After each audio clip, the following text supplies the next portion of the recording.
Hey guys, welcome back to Kid Mechanic. I'm your host, Jimmy Graham, and today we're in the place where dreams happen, the pole barn, the new home. We have the Shepherd Diesel over there. The Big D is sitting off to the camera, off to the side there. There, right there, Big D. You've seen that on Patrick Cooper Motorsports' video where we put the stacks on, and today we're going to be working on my Gravely 8162B lawn tractor.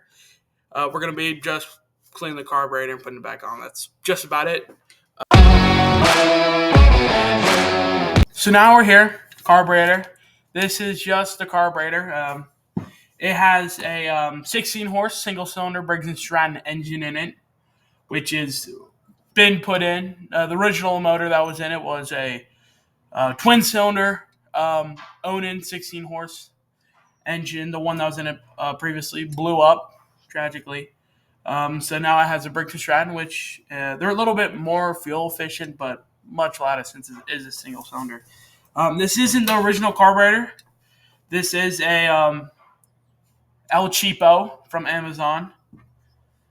The original one had the main jet here, was seized up in it, and when we tried to remove it, she broke. So that was all she wrote, and we just bought an El Cheapo off this Amazon. So we're here.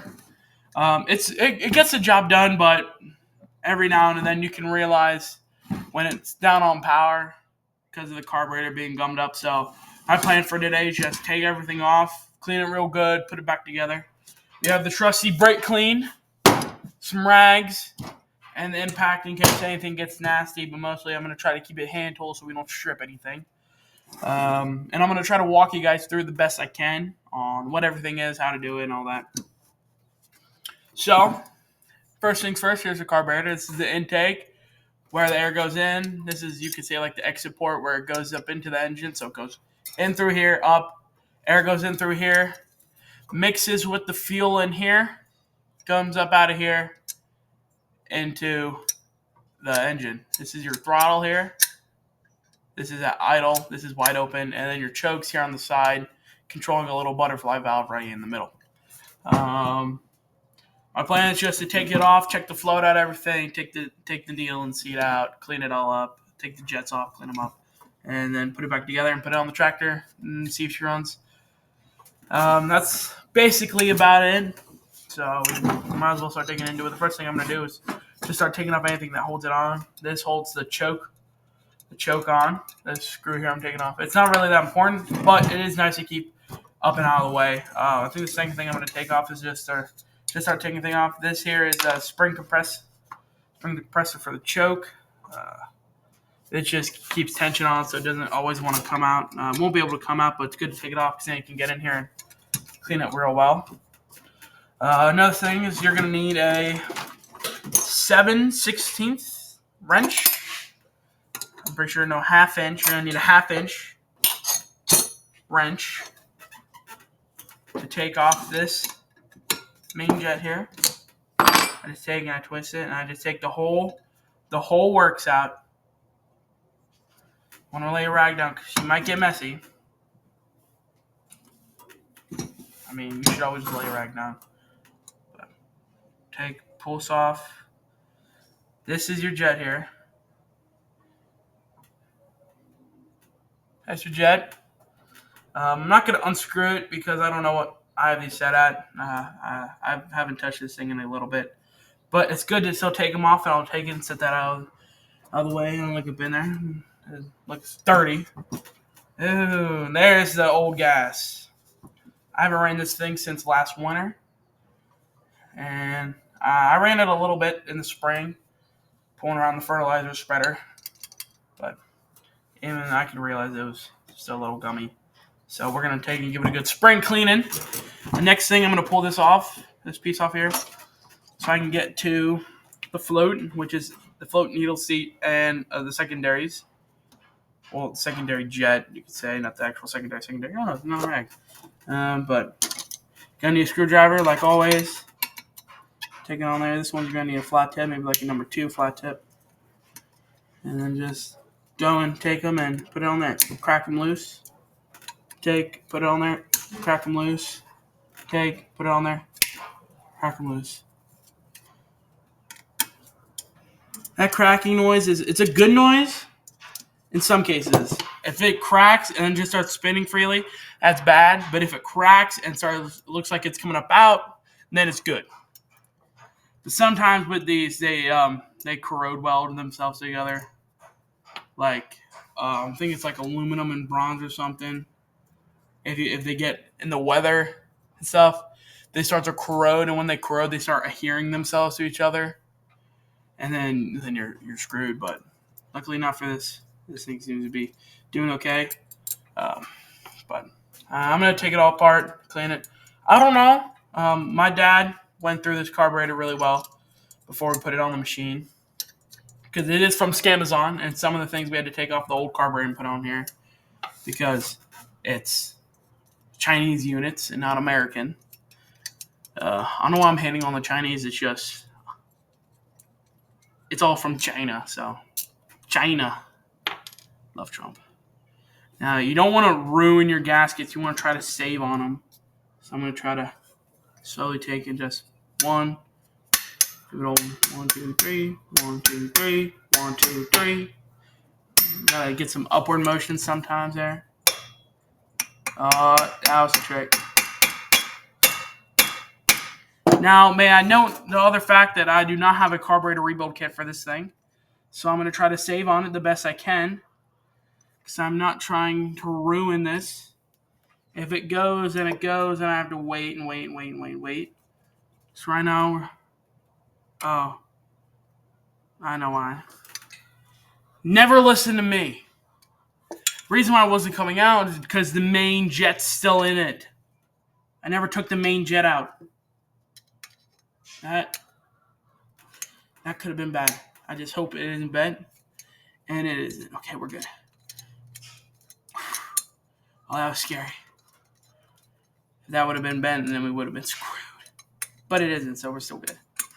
But this main jet is what broke off on the other one. This thing is really, really, really important, and I'm going to show you why.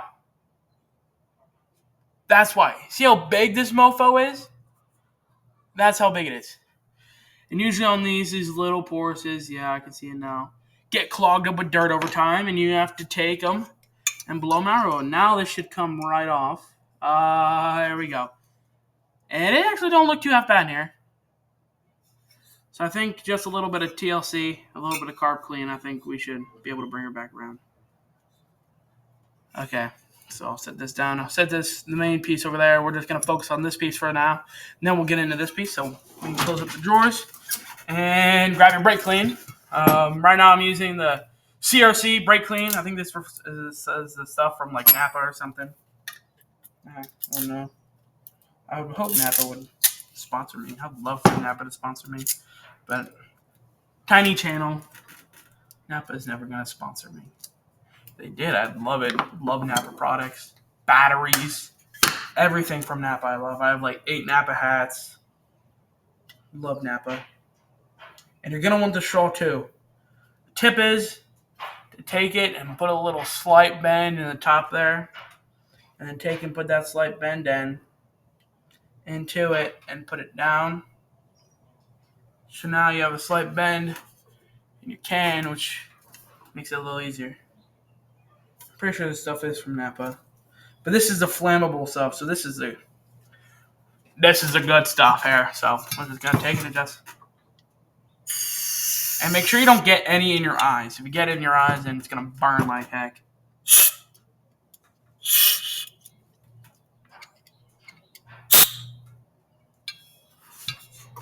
You just wanna take it and wash out any pores that you see. Just wash it out with brake clean. And then you can take the extra brake clean that comes out. You can just take it and clean up your workbench. Boom, like that. Get that out of here. Boom, switch out rags because there's going to be a lot of brake clean. And now I'm just going to take it and here's a little vent here at the bottom. I'll take and wash right out. Take and spray this thing down basically. Cover the whole thing in brake clean. Basically, this stuff is potent, but it's potent and it gets the job done. Take and clean it up. This thing is very filthy because when I ran it in the winter, I took it through the snow, which was a good and bad. I had a lot of fun with it. It sucked because then the whole thing all the time was covered in wet mud and snow because it was all getting stuck. It has like some lawn garden tires on it, which suck because it's always getting stuck in the snow, which sucks. So, but now that we have this all cleaned inside and out, it actually doesn't look too half bad in there. I'm gonna go through with the bowl actually again one more time. Take the rag, maybe not. Take like a pick or something. Clean that out in there. Wish I had like a brush or something. If I had a brush, then I'd be able to clean it out pretty well. But until then, I'll just eke and use the rag.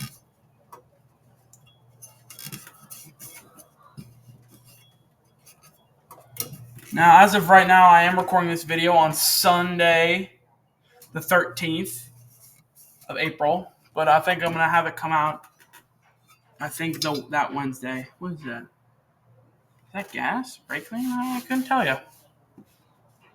I don't know, but this piece is done. So now we get to move on to the main jet. That's right here. Basically, I'm gonna just go and blow right through it, and we'll take and we'll stop the bottom off, and use that bend and just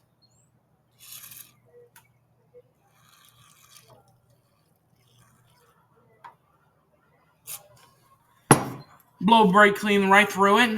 Make sure it's cleaned up real well.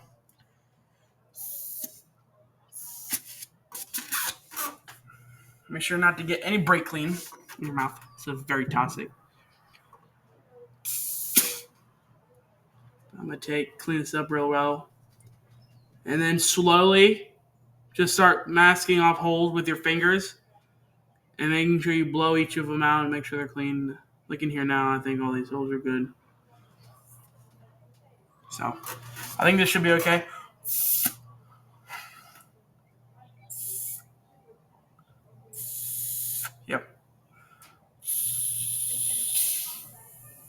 Yep. That all feels really good. I'm gonna take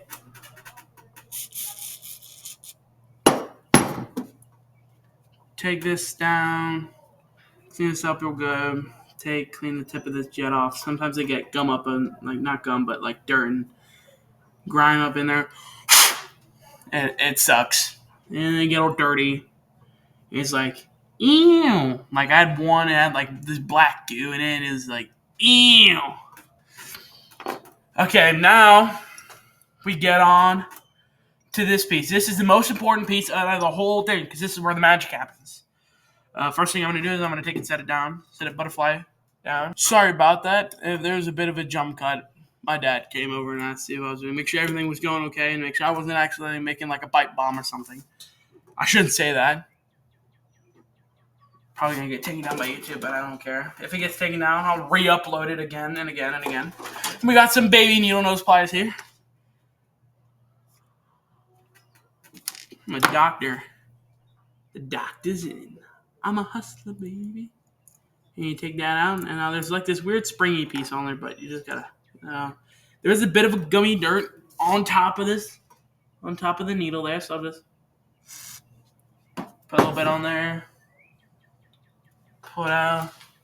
This needle is teeny tiny, but that's where most of the dirt comes in at.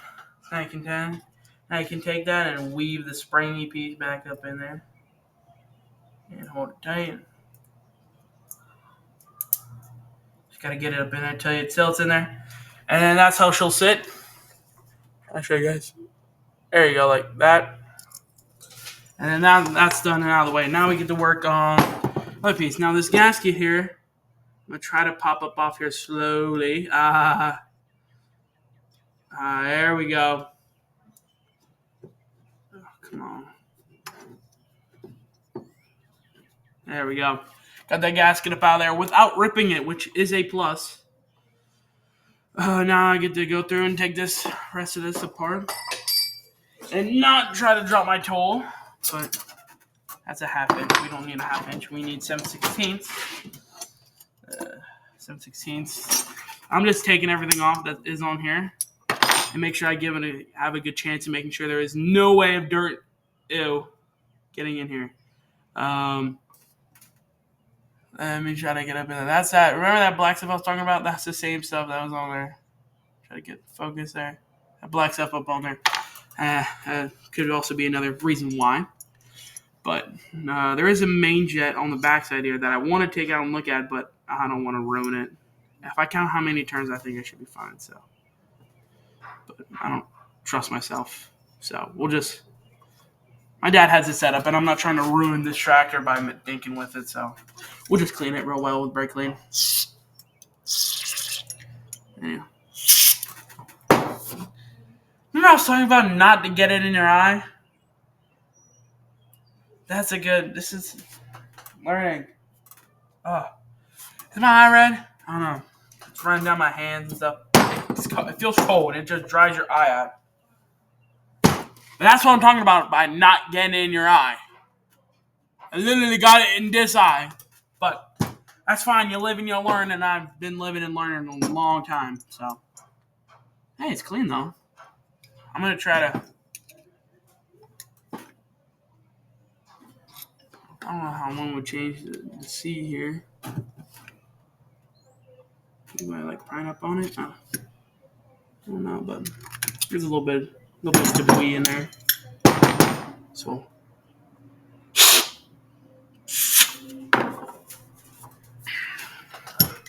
don't do that, kids. Don't do what I just did. That seems to be working just fine. I think put a little bit of pressure on it. Comes out just good. Probably fine. That is not the issue. But there's some ports on here that I'm going to go through and blow out real good. So there's a port there. Here's one up there. Here's one here. Yep, just... That's another thing, too. Don't overspray.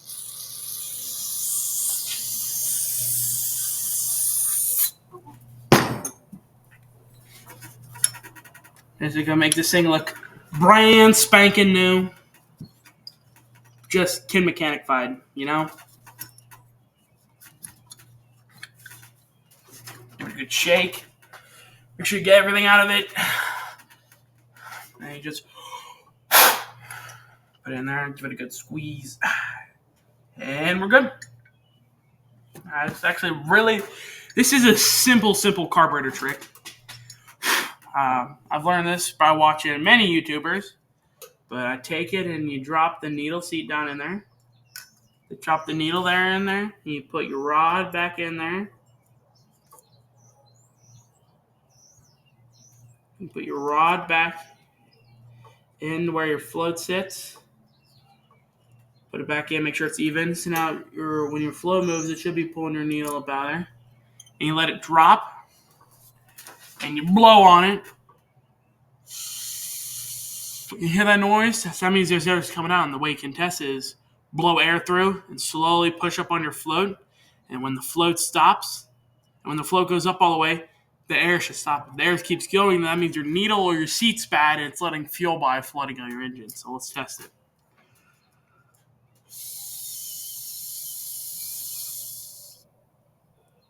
It stopped it, which means our needle and seat is good, and it's just in. Another thing I like having is the plastic float.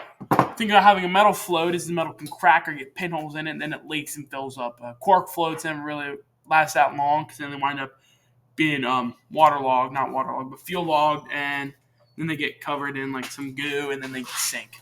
Plastic ones are where it's at. You get really good with plastic ones. So now we're going to clean up this fuel valve here.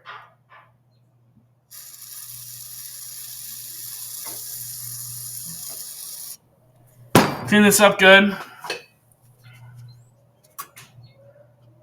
And I can already see a bunch of gunk in it, so I'm going to get the handy dandy pick, which is just a beat up flat tip screwdriver, not flat tip, but Phillips. And just take it and just clean it out real well. Oh my god, it's so bad.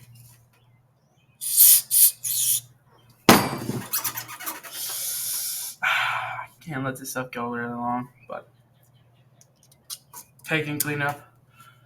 And then you take it. I'll just take it in. I mean, thread tape would be good for this part, but it's fine. It'll be fine. And I'll just take it. Tighten it down, not trying to crack this piece because this is an aluminum carburetor, which makes it very, very, very, very, very, very fragile. But that's the whole top rebuilt. Dang,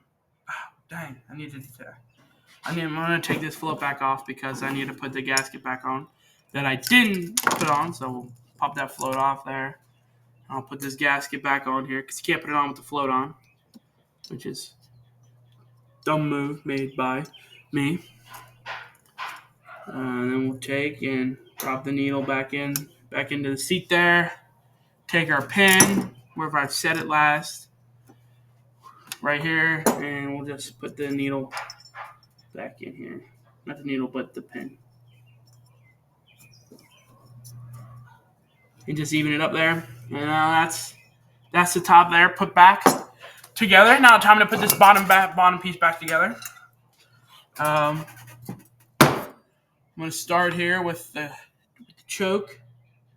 Take the lever here. Put the washer on it there. Just take and twist it in. And now this you can customize. You can put however much tension you want on the choke lever, however much less you want on there. We don't want it to be too rigid. Like I want some maybe like that. That right there is good. Maybe a little bit more would be perfect. I'll put the choke linkage holder. Airplane flying by. Pretty cool. Put that back on there. Now I can start throwing jets back in. We'll mount the top back on before we throw this bottom jet back in. Hold the gasket up. Drop the float in there. That's it. Make sure the gasket seats properly. And start putting your bolts back in. Now with these, you don't want to crank them down. You're going to want to go in a star pattern or crisscross pattern to make sure it smushes the gasket down evenly. Make sure it's an even seal. If it's not an even seal, then you have some spots where it's really, really cranked down and some spots where it's still open a little bit, letting air in. And it'll be too much air or it'll be letting fuel out. But you just want to keep an eye on those little things. Usually on these, one little thing, one check bulb moved, little chip in your jet, one tiny little orifice is plugged, and your engine won't run, or it'll run really, really crappy. And you just want to take and put each of those in one at a time and not snugging them down. So I'll take this first one here, put it in there, and I'll give it a little bit of a twist. And it's onto the other one here. Tighten it down. A little bit of a twist. So you start at the one. It's always a cross, over, across, over, across. So it's this one. Then I'll move to this one. Tighten it down all the way. Give it a little bit of a twist. Move to the other one. Tighten it down all the way. Give it a little bit of a twist, and then I move to the other one. Now I can go in and snug them up. And I'll basically do that for all the other ones. And boom, that's pretty much it. And then we can take and move to the bottom here. That big long jet I had earlier, because it's all cleaned out. I'll take it, I'll drop it up in there. You want to make sure it goes through the right passage, or else it's going to get weird. Open up that jet there so I can see you right through it. Oh, thread in the needle. Bullseye. I'll take it, crank it tight. You don't want to crank this too tight because you're not trying to break it. If you break it, then you're at a loss there until you get a new one or a new carburetor. I'll just take it, I'll put it in there. Make sure I got it in there real good, and I'll take it and give it a little bit of an extra oomph to it. And now that's in there, I can take and thread the main, not that was the main, but like a secondary, the back of it. And this is where we have that 1/2-inch wrench. Take it and put it on there and give it a good little snug. There you go. And I think that's about it. Now your carburetor is nice and rebuilt. Now you can take it and put it on your 16-horse Briggs and Stratton engine. I hope this helped people, not people, but anyone who really, really, really needed it. I just really tried to help anyone who needed help fixing their engine. Anyone who didn't know how to and trying to save a quick buck.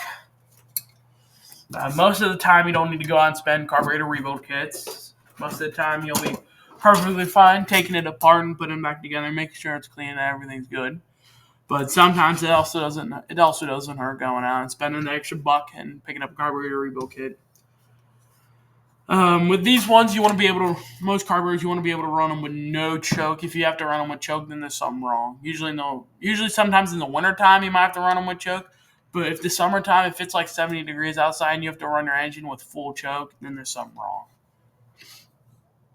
But usually with that, there's dirt someplace and you just got to slow down, take it apart, and put it back together and make sure everything's clean. And if you do that, then you should be A-okay. I think after this, when I put it back on, I think we'll be perfectly fine. I'll put it back on, and it should run like the day it came off the factory line. And like I said with this bolt here on the choke, you just tighten it to your needs. Like if you need it really, really tight, then you can crank it super, super tight. But if you need it really, really loose, then you can take and loosen it up there, so it's not as much tension on it, which would make it easier to use. I will probably put out another video on the Gravely where you guys can actually see it. I might put a picture in at the end on what it looks like. But so far, it's just you take it and you just work on it till everything comes together. Another thing you can do is these. I'll do it just to show you guys, but there are these little flaps here on the inside that are held on with one screw, and are probably going to be a pain to put back on, and I'm probably regretting my decision taking it apart, but I mean, it is for you guys. But as I'm going to grab some needle nose here. I'm going to grab them baby needle nose like that I had earlier. You just want to grab it, and you can probably take it and pop it up on it out of here. Yep. So you can take it out and clean it. This is it here. This is your flap here for your throttle. But you can take those out and clean them. This one I didn't do because it wasn't that bad. But some of these, they start rusting. You have to replace them. But most of the time, they're not that bad. And then to take it, put it back in. They have the little slots in here you can take and just put it in there evenly and not put it in there all cattywampus.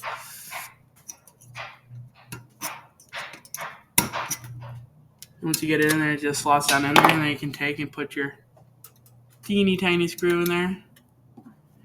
Take your big screwdriver and just take it and tighten it back down. That's another thing. There's two of these on there. There's one for the choke, one for the throttle. You could also go in and take those off. I didn't need to because these ones weren't as bad, but you could definitely go in there if you wanted to and take them off. But it's really just up to you. But I think that's what we're going to call it for today. You are watching the Kid Mechanic YouTube channel with your host, Jimmy Graham.